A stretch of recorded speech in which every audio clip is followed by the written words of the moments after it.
मची भगदड़, रात में गायब हुए पंडित धीरेन्द्र शास्त्री। आधी रात को कहां निकल गए बाबा बागेश्वर, मच गया हड़कंप। न पुलिस को जानकारी न आयोजनकर्ताओं को कुछ पता चला। पंडित धीरेन्द्र शास्त्री ने कर दिया खेल, एक सच्चे सनातनी ने फिर दिखा दी ताकत। न मोदी न योगी जो आज तक कर पाए, वो 2 घंटे के अंदर एक 27 साल के लड़के ने कर दिखाया।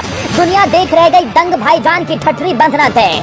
पहली बार पंडित धीरेन्द्र शास्त्री लाखों लोगों के सामने करेंगे बड़ा ऐलान, 200 बीघा जमीन पर रचेंगे इतिहास। दिल से बोलो जय बागेश्वर।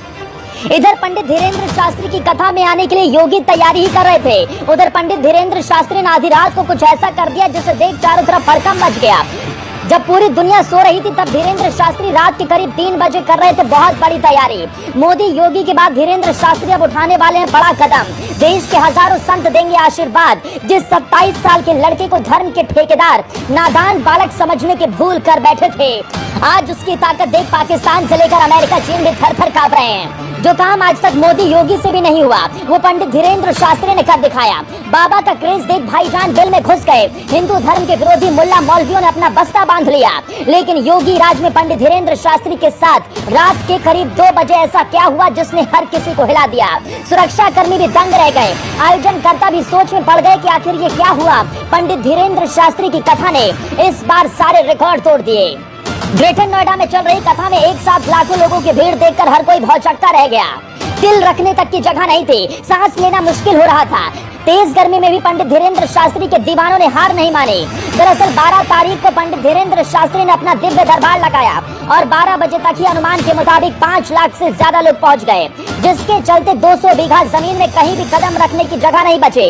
भीड़ बेकाबू होने लगी तो योगी के जवानों ने मोर्चा संभाला, फौरन VIP पास मीडिया एंट्री को बंद कर दिया, लेकिन इसके बाद भी बात नहीं बनी।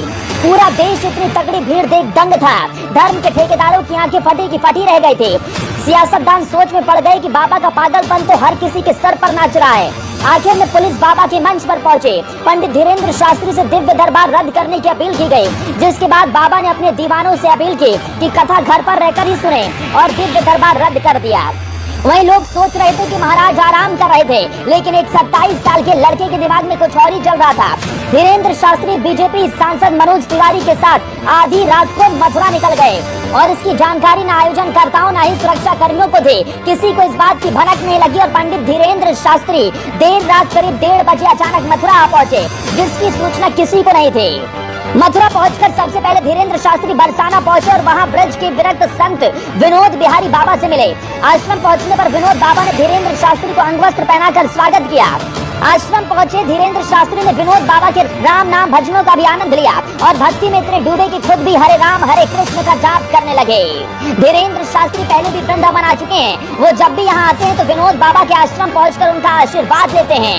इस बार मथुरा आने पर धीरेन्द्र शास्त्री के साथ साथ मनोज तिवारी भी मौजूद रहे। वहीं जिले के SSP शैलेश कुमार पांडे भी पूरी रात उनके साथ रहे, लेकिन इस बात की किसी को जानकारी तक नहीं थी। आधी रात को अचानक पंडित धीरेन्द्र शास्त्री मथुरा पहुंच गए। उन्होंने बाबा का आशीर्वाद लिया और कयास लगाए जाने के इस बार योगी राज में लाखों लोगों के सामने खुले मंच से पंडित धीरेन्द्र शास्त्री कुछ बड़ा ऐलान करने वाले हैं। पंडित धीरेन्द्र शास्त्री वो ऐलान कर सकते हैं जो आज से पहले किसी मंच से नहीं किया और इससे विरोधियों की ठठरी बंधना भी तय है।